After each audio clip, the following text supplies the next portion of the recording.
Denver's mayor announces hundreds of people are being moved off the streets soon, while quietly canceling yet another microcommunity site. Following our years-long investigation, Colorado is changing a controversial aspect of police training. Autism care clinics are leaving this state, leaving families waiting for help. To kind of have to start over, it's really disappointing. And we end our week with a Sports Illustrated cover model, a Colorado treasure, now known around the country. Good news? Good news. Oh, that's good. I'm glad to be on good news. I'm all for good news. That's tonight on Next. Denver's mayor does not lack confidence in his ability to shelter 1,000 people by the end of the year, but it is not clear if he has the sites to do it. The city lost another one today. Mayor Mike Johnson told us this week on Next that the city can still get 700 more people indoors this month to make his goal. Today, a spokesperson confirmed that a fourth microcommunity site has now been canceled. This one was going to be on Tower Road in Green Valley Ranch. The site's owned by Denver Health. City said it would be too expensive to develop. 3 privately owned sites have already been taken off the table because landowners backed out. The mayor's office says it's still the plan to put one of those sites in every city council district. Right now, the vast majority of available beds are in converted hotels in Northeast Denver's District 8. Neighbors there are upset, and they've said that other parts of the city need to do their part. Today, Johnson's office announced he's not going to add additional sites there. Today, the Johnson administration also said that it plans to shut down 2 street encampments soon and transition 200 people into shelter. The mayor's office is advising journalists to not attend and document those sweeps. I want to be clear, that obviously is not going to happen. Our role is not to take direction from the mayor or any other politician. Our role is to show you what is happening in our community. A controversial term used to explain away some deaths of people in law enforcement custody is now being taken out of police training in Colorado. For years, our Chris Vanderveen has investigated the use of the term excited delirium. Here's Chris with an update. Good morning, everyone. To the untrained eye, Phil Weiser, Colorado Attorney General. what happened here today might seem trivial. The main thing that we want to talk about this morning is going to be the excited to learn discussion. Insignificant even. Does anyone have any questions? Yet this vote All in favor of approving the language? was neither. Aye. We can say that because we know the backstory. It's just junk. It's junk science, and we shouldn't be relying on that. That was State Representative Judy Amabile months ago after we told her about our investigation that found the state was still training all officers on the controversial term known as excited delirium. They should get that out of the curriculum, and they should do that sooner than later. Excited delirium. The idea that a body becomes so excited, so delirious, that it just shuts down. Problem is, as our year-long investigation of it has shown, it only seems to happen during or shortly after law enforcement restraint. We've now tied more than 225 deaths across the U.S. to use of the term. Critics say it's been used for decades to excuse excessive force. This term should be eradicated. It should not be used. It's like saying you're the reason that you're dead. This is a really good turnout. Over the summer, members of Colorado's Peace Officer Standards and Training, or POST, met to discuss our findings. Chris Vanderveen identified some general behaviors. They agreed that by year's end, they take up the excited delirium issue officially, which brings us back to what happened today. Thank you. Have a good day. By unanimous vote, the board that sets the rules for how officers are trained in Colorado agreed to stop mandating training on excited delirium. From now on, excited delirium no longer exists in state curriculum. I think it's been really important that you've brought something to light that is actionable. Representative Amabile says she's likely not done either. She says early next year, she'll introduce legislation to do what California did this year, prohibit excited delirium from showing up on such things as autopsy and police reports. Chris Vanderveen, 9 News. You might remember the entire reason why paramedics in Aurora decided to inject Elijah McClain with ketamine was due to suspected excited delirium. A state report after McClain's death called that term prone to implicit bias and racism. Today, Congress tossed out an accused con man. Republican George Santos from New York is now a former member of the House. 2 Republicans from Colorado voted against his expulsion. Republican leadership voted to keep Santos in the House, but 105 House Republicans voted with Democrats to yeet him. Santos is only the 6th House member to be expelled in history. The others were convicted of crimes or expelled for supporting the Confederacy. Santos did not support the Confederacy, but prosecutors say he did support OnlyFans and a Botox place with campaign funds. Colorado's Lauren Boebert voted against expulsion, said that tossing a legislator before a conviction sets a dangerous precedent. Colorado's Doug Lamborn also voted against Santos's expulsion. His office didn't respond to our request for comment. Colorado's 3rd Republican in Congress, Ken Buck, he voted with Democrats to toss him. As Democrats at our state capitol increasingly turn on one another, one of them is resigning after a year on the job. She cites toxic politics. Ruby Dixon is a freshman representative from Green Valley Ranch. In a somewhat vague statement today announcing her resignation, Dixon said, quote, "The sensationalistic and vitriolic nature of the current political environment is not healthy for me or my family." Dixon didn't go into specifics. Dixon is a member of the Jewish caucus, and her resignation comes as Democrats at the Capitol have been angrily split by the Israel-Hamas conflict. Earlier this month, a special session of the state legislature boiled over when Democratic Representative Elizabeth Epps described the conflict as ethnic cleansing. Democratic leadership has reprimanded 2 legislators for their statements on the conflict. Democratic Representative Tim Hernandez apologized for social media activity that appeared to mock the October 7th attacks on Israel. And Republican Representative Scott Bottoms got called out. He's a pastor who's delivered sermons saying that the Palestinian people don't exist and said that the Jews held hostage by Hamas should use the opportunity to turn to Jesus. More and more clinics that help kids who have autism are leaving Colorado. They say the state Medicaid program isn't paying enough. When an advisory committee recommended a big increase in payments this week, the state said no thanks. Here's Cole Sullivan. Like every mom, Carmen Peak wants what's best for her kids. That's no different, but something else is. It was heartbreaking to hear that news, for sure. Both 2-year-old Jovi and 4-year-old Ridge have autism. Carmen signed them up at a behavioral therapy clinic near her home in Greeley, and it helped. Yeah, something as simple as calling his name and not responding. It was really hard for my husband and I. So for that to be one of the first steps that we noticed, it was just amazing, for sure. Progress, until her clinic, like more than a dozen across Colorado, shut down and blamed the state. So JJ Tomash runs Behavior Span, an autism clinic in Aurora. Usually in a year or 2, we've got them speaking in full sentences, ready to go to school. He's having to pay the employees who make that difference more. But he says the state Medicaid program is reimbursing him at essentially the same rate. So if the rates don't go up, we get upside down real quick. A state advisory committee said $34 million would help it get right side up. But this week, the state only asked for $13 million. Agonizing. Kim Bimsteffer says it wasn't an easy call for the Department of Healthcare Policy and Financing to make. But the state has to balance the budget. Revenues have to match expenses. Expenses have to match revenue. She says the smaller increase will keep Colorado in the ballpark of how much most other states pay for this care. Obviously, something needs to be fixed. For families like Carmen's, the fight between clinics that want more money and the state's budget crunch has meant behavior issues at home are getting worse. It's a bummer to start with a clean slate and have him grow so much and then kind of have to backtrack and start over again. Carmen's kids have been on the wait list for another clinic for months now. She's expecting they'll finally be able to start their treatments early next year. I mean, you could imagine why families might say, we're going to pick up and move if we can't get the care that we need. One of the issues here is the role of for-profit providers. Yes, and the way that those for-profit providers make their money is from reimbursements from the state. So, of course, they're saying we want as much as we can from the state to make profit. But at the same time, living here in Colorado is expensive. Finding staff here in Colorado is expensive, too. They're having to pay more, too, so they have more expenses as well.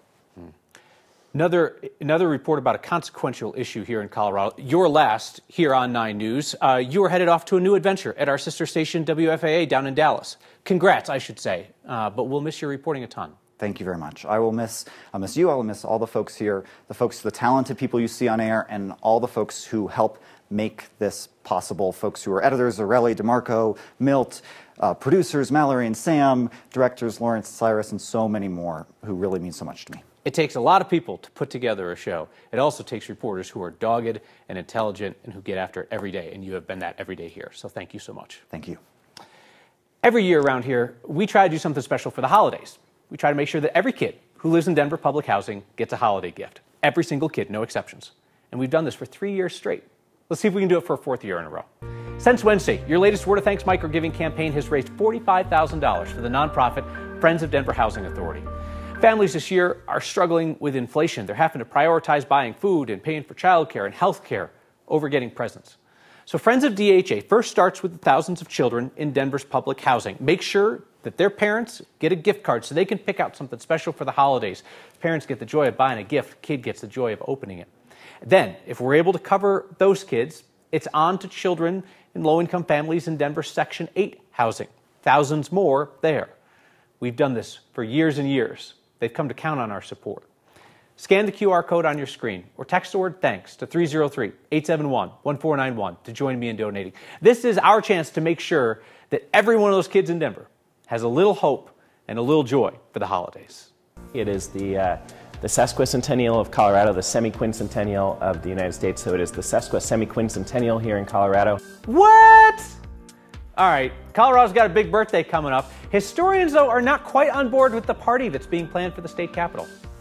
And a Sports Illustrated cover model at age 99, look on the right side down towards the bottom, there she is. Well, that sounds like good news to me. Oh, she's overflowing with it. That's next. How early is too early to plan a birthday party? Asking for a state. Colorado turns 150 in 2026. And there's debate about what to do with a memento from her youth ahead of that milestone birthday. Here's Marshall Zellinger. It's a lot thinner than the current version. Colorado's Constitution has been amended by voters many times since this original was written, the original that's on display at History Colorado. Let's talk about the proposal to display the Colorado Constitution. At the Capitol today, a committee chaired by former Democratic State Senator Lois Court continued a discussion that's been going on for years, putting the Constitution on display inside the Capitol. The Capitol is a challenging place to bring the Constitution. Jason Hansen answered committee questions today as the Chief Creative Officer of History Colorado. It has been at History Colorado for since 2017. Along with History Colorado CEO Don DePrince, they explained why the real Constitution perhaps should instead be a digital or replica version. Because of lighting conditions and security issues, that the Capitol as a location for displaying the original Constitution maybe isn't the best choice. As I am remembering now, nothing in this building is easy. Unlike the U.S. Constitution at the National Archives in Washington, D.C., a state-of-the-art case with guards, temperature, and humidity controls that might be cost prohibitive. Millions of dollars. While a digital display would be a fraction of that cost. We estimated at about $20,000 based on kiosks that History Colorado has previously built. The planning continues with a goal to figure it all out by 2026. 2026 is the 150th birthday of our beloved state, and of course the 250th birthday of the Declaration of Independence. The sesquicentennial of Colorado, the semi-quincentennial of the United States, so it is the sesquisemiquincentennial here in Colorado. It's never too early to start for something that big. What? Exactly. What? What was that word that sounds like supercalifragilisticexpialidocious? SESQUISEMIQUINCENTENNIAL. I was wrong. I cannot believe he got it right. He's combining 150th and 250th birthdays into one word. So no decisions were made today. Hansen will provide options for that committee. The real Constitution being moved, a replica, a digital display. Oh, and because it's going to cost money, no matter which decision it is, he'll have to suggest how it's going to be paid for as well. I was like booing when they're like, we're going to bring a replica, and then they're like $1 million to bring the real one over. And you're like, okay, we could use $1 million for a lot of other things. Sure. I mean, the humidity control and all that, you have to change the pages every few months to make sure that even at History Colorado, when it's in the dim lighting, you got to change the pages. That's fast. When he breaks it down, it's not that bad of a word. Sesquisemiquincentennial. If you say so. I could have totally blown it, and I wouldn't know, and nobody at home would know either.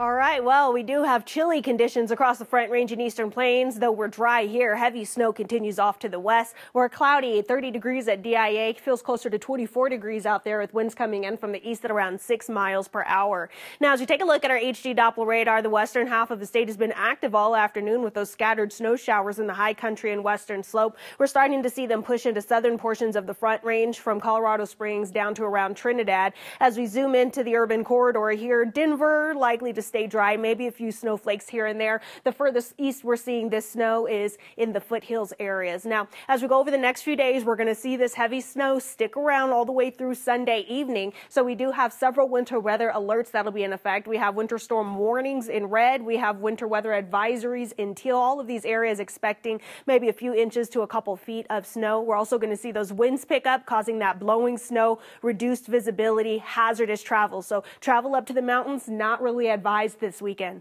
In addition to those winter weather alerts, we have some avalanche watches that have been issued for Sunday. This is going to be the northern mountains here through Steamboat Springs near Kremling, and also Ruby Range, Park Range, West Elk Mountains. All of these areas will be a level 4 out of 5, so very dangerous there. In addition to that, we're going to watch for very strong winds Saturday through Sunday as well, gusting up to 80 miles per hour across southern and northern foothills areas. So we have a lot going on this weekend. The long story short, traveling to the mountains really not advised this weekend.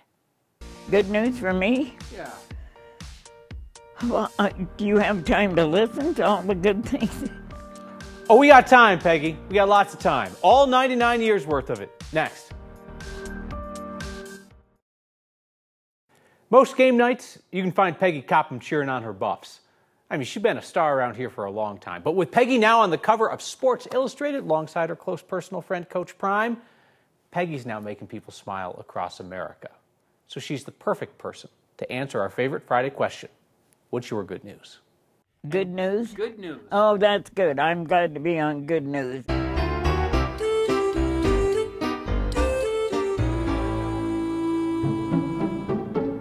What were your thoughts about being on the Sports Illustrated cover? My thoughts about being on there is, why am I on here?